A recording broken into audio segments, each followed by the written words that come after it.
Oke, bismillah, assalamualaikum warahmatullahi wabarakatuh. Oke, kali ini Ana akan melakukan tugas sirah bertema Rasulullah hijrah ke Madinah. Pertama-tama, sebelum Ana memulai ini, mari kita panjatkan puja dan puji kehadirat Allah Subhanahu wa Ta'ala yang telah memberikan kita kenyamanan dan kebahagiaan, dan serta salat dan salam akan selalu tercurah kepada bimbingan kita, suri tauladan kita, Nabi Muhammad SAW. Oke, yang pertama yang akan saya bicarakan yaitu hijrah Madinah, yaitu usai bayi usai bayatul Aqabah kedua, kaum Ansor pun kembali ke Madinah. Mereka sangat antusias menunggu dan mengharap kedatangan Rasulullah SAW hijrah ke Madinah. Sementara itu, kaum muslimin yang mendengar kesepakatan antara Rasulullah SAW dengan Ansor juga sudah siap berhijrah ke Madinah. Selanjutnya, faktor penyebab hijrah. Hijrah Rasulullah SAW dan kaum muslimin ini bukan tanpa alasan. Ada berbagai faktor yang menjadi pemicu untuk melakukan hijrah. Pertama, karena adanya siksaan dan tekanan dari kaum kafir Quraisy. Begitu Rasulullah SAW melakukan dakwah secara terbuka, berbagai ancaman mulai diarahkan kepada beliau SAW dan orang-orang beriman yang mengikutinya. Oleh karena itu, Rasulullah SAW senantiasa berpikir untuk mencari perlindungan di luar Makkah, sehingga terjadilah hijrah kaum muslimin ke Habasyah, Taif, dan kemudian ke Madinah. Penyebab hijrah ini diantaranya karena penyiksaan dan penindasan kaum Quraisy atau kaum muslimin riwayat yang menguatkan faktor ini tersirat dalam perkataan Bilal radhiyallahu anhu ketika ia hendak berhijrah. Allahumma al'an syaibata syaibata syaibata syaibata na Rabi'ata wa utubata na Rabi'ata wa Umayyata wa Umayyata bena khalafi kama akhrajuna min ardina ila ardil waba. Artinya, wahai Allah, laknatlah Syaibah bin Rabi'ah, Utbah bin Rabi'ah, dan Umayyah bin Khalaf, sebagaimana mereka telah menyebabkan kami keluar dari negeri kami ke negeri derita. Juga hadis Aisyah radhiyallahu anha tentang hijrahnya orang tuanya, beliau radhiyallahu anhu berkata, dan Nabiya sallallahu alaihi wasallam Abu Bakrin fil khuruji hinash hinash hinashtadda alaihi al-ada. Abu Bakar radhiyallahu anhu meminta izin kepada Rasulullah SAW untuk berhijrah ketika penderitaan terasa berat. Yang kedua adalah kekuatan yang akan membantu dan melindungi dakwah, sehingga memungkinkan Rasulullah SAW berdakwah dengan leluasa.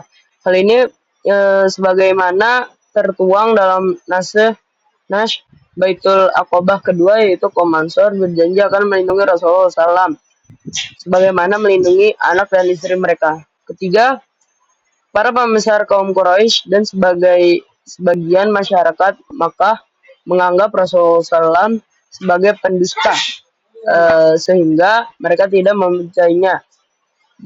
Dengan kondisi seperti ini, maka beliau SAW ingin mendakwahkan kepada masyarakat lainnya yang mau menerimanya. Banyak dalil yang menunjukkan faktor ini, diantaranya ialah sebagaimana perkataan Sa'ad bin Mu'adz radhiyallahu anhu, itu Allahumma innaka ta'lamu annahu laisa ahadun ahabba ilayya an ajahidahum fika min qaumi kadzabu rasulaka sallallahu alaihi wasallam wa akhraju.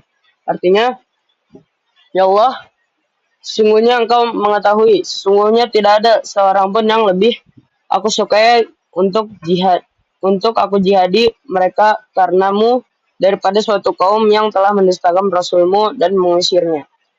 Dan yang keempat, kaum muslimin khawatir agama mereka terfitnah. Ketika Aisyah radhiyallahu anhu ditanya tentang hijrah, beliau radhiyallahu anhu berkata, kaum kaum mukminun pada masa dahulu mereka pergi membawa agama mereka menuju Allah dan Rasulnya karena khawatir terfitnah. Itulah beberapa faktor yang mendorong kaum muslimin berhijrah meninggalkan negeri Mekah menuju negeri yang baru yaitu Madinah. Semua ini dilakukan untuk mendapatkan ridha Allah Azza wa Jalla, khabab ridha Allah Subhanahu Azza wa Jalla.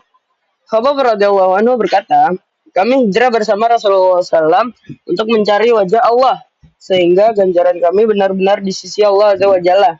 Maka, mengapa mereka memilih hijrah ke Madinah? Nas-nas yang sahih menunjukkan pilihan Rasulullah SAW menetapkan Madinah sebagai negeri hijrah kaum muslimin, merupakan pilihan yang berdasarkan wahyu ilahi. Sebagaimana hal ini tertera dalam hadis Rasulullah SAW, aku pernah bermimpi berhijrah atau pindah dari Makkah menuju suatu tempat yang ada pohon kurmanya. Lalu aku mengira daerah itu ialah Yamamah atau Hajar atau Asa. Namun ternyata daerah itu adalah Yasrib. Juga ada hadis yang mengatakan, aku diperlihatkan negeri hijrah kalian, yaitu satu negeri yang memiliki pohon kurma di antara dua arah. Dengar penuturan Rasulullah SAW, maka kaum muslimin pun kemudian bergegas melakukan hijrah Madinah. Begitu juga sebagian kaum muslimin yang sedang berada di Habsyah. Mereka segera berangkat menuju Madinah. Yang pertama kali berangkat hijrah ke Madinah dan yang pertama kali hijrah ke Madinah. Oke, Imam Bukhari menyebutkan yang pertama kali berangkat hijrah ke Madinah itu sebagaimana Imam Bukhari menyebutkan yang pertama kali berangkat hijrah ke Madinah ialah Mus'ab bin Umair dan Abdullah bin Umi Maktum. Sedangkan Ibnu Ishaq dan Ibnu Sa'ad menyebutkan yang pertama kali hijrah ialah Abu Salamah bin Al-Asad. Musa bin Uqbah memilih yang kedua. Ibnu Hajar menyebutkan di antara hadis-hadis yang dibawakan penulis kitab Al-Maghzi, Syiar, dan hadis-hadis yang dibawakan oleh Imam Al-Bukhari masih bisa dipertemukan dengan membawa pengertian yang pertama kali pada sisi tertentu, yaitu Abu Salamah meninggalkan Makkah tidak dengan niatan menetap di Madinah, namun hanya menghindari penindasan kaum Quraisy. Berbeda dengan Mus'ab yang memang sejak awal berniat menetap di Madinah untuk memberi pengajaran kepada penduduk Madinah atas perintah Rasulullah SAW. Jadi, masing-masing di antara dua orang ini dilihat dari satu sisi. Abu Salamah ialah orang yang pertama kali hijrah ke Madinah untuk menghindari penindasan kaum kafir Quraisy, sedangkan Mus'ab ialah orang yang pertama kali hijrah ke Madinah dengan niat menetap di Madinah. Kemudian setelah itu, kaum muslimin berdatangan ke Madinah. Bilal bin Rabah datang bersama Sa'ad bin Abi Waqqas dan Ammar bin Yasir, kemudian menyusul Umar bin Al-Khattab. Oke, setelah itu dan yang terakhir, respon kaum kafir Quraisy terhadap hijrah kaum muslimin. Melihat kaum muslimin melakukan hijrah ke Madinah, bagaimanakah sikap kaum kafir Quraisy? Pemandangan ini sangat menyakitkan hati kaum kafir Quraisy sehingga mendorong mereka melakukan berbagai upaya untuk menghalangi kaum muslimin hijrah. Misalnya dengan menahan harta kaum muslimin dan melarang membawanya, terkadang dengan menahan dan mengurung sebagian anggota keluarga kaum muslimin. Di samping itu, mereka juga melakukan supaya kaum muslimin yang sudah berada di Madinah kembali ke Mekah. Namun, upaya kaum Quraisy ini tidak membuat kaum muslimin bergeming dari niat semula. Mereka benar-benar sudah siap berpisah dengan harta benda miliknya, keluarganya dan kenikmatan dunia yang penghidupan lainnya yang telah mereka peroleh di Makkah demi menyambut panggilan akidah, dan sungguh hijrah ini menjadi pijakan pertama berkibarnya panji tauhid. Oke? Sekian dari Ana untuk Sirah, Project Sirah. Mohon maaf jika ada salah kata dan perbuatan. Wassalamualaikum warahmatullahi wabarakatuh.